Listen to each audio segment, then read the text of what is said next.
test, here's a question. What are the different causes of edema? Are you ready?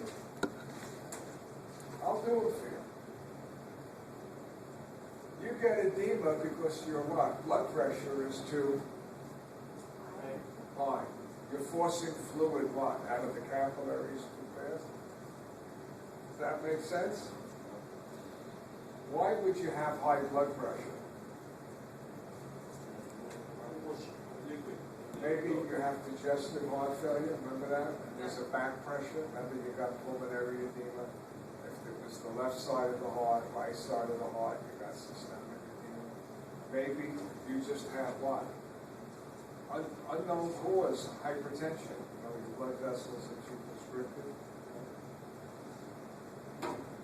How about this one? Could you get high blood pressure because the IV drip in the hospital is going too fast? Yep. Yeah. What's happening? You're bringing in fluid so fast, your blood volume is going up before you can eliminate it, and your pressure. Number two, the big one. No, three, not the big one. You can get edema because your capillaries are leaking. Why are your capillaries leaking?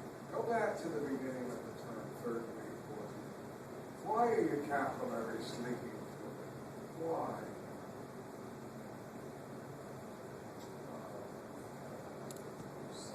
How quick do you forget? Because you have an allergic reaction. And what are you releasing? Histamine. What does histamine do?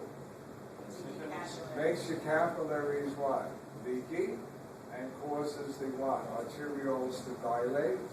Both. And you're going to what? Push a lot of fluid out. Look, that happens locally. If you get a mosquito bite, does it swell? Luckily, you're only releasing histamine where? Locally. Yeah.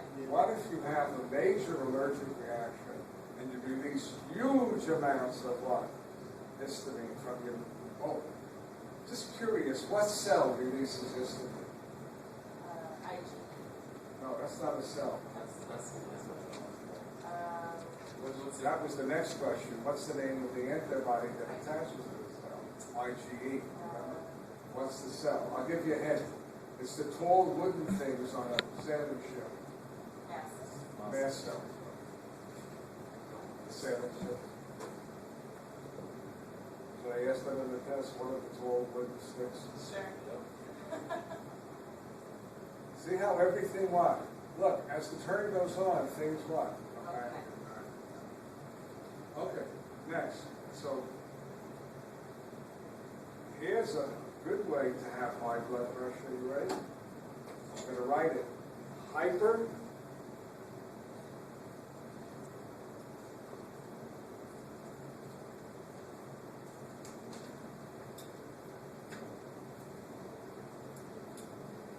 Or you could call it hyper. Albuminemia. If you have too much protein in your blood, that's what it's saying, then what's going to enter your blood? More water. Your blood has become what? Hypertonic? Is that going to make your blood pressure go up? Why are you having hyperalbuminemia? Which organ is making too much albumin? The liver. Folks, all together. The liver. The liver.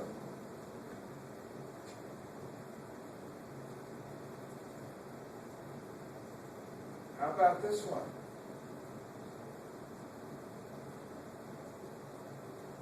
How about, oh, this is a tough one. You have, true or false, the interstitial fluid is high in protein. True or false? The interstitial fluid is high in protein.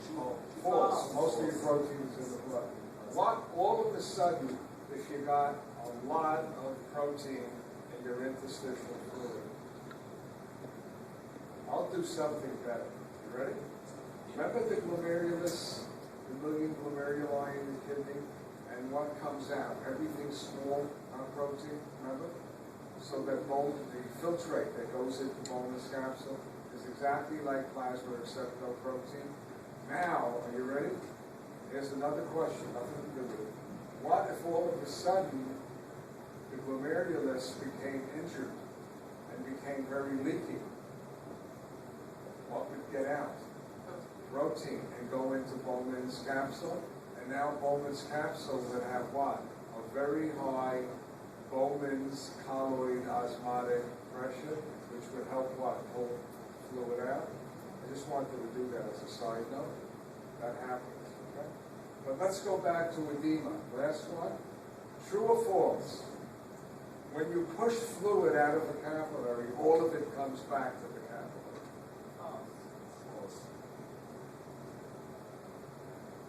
False. False. More goes out than comes back in. So where does the extra fluid go? Into the lymph capillaries. What if the lymph vessels got blocked?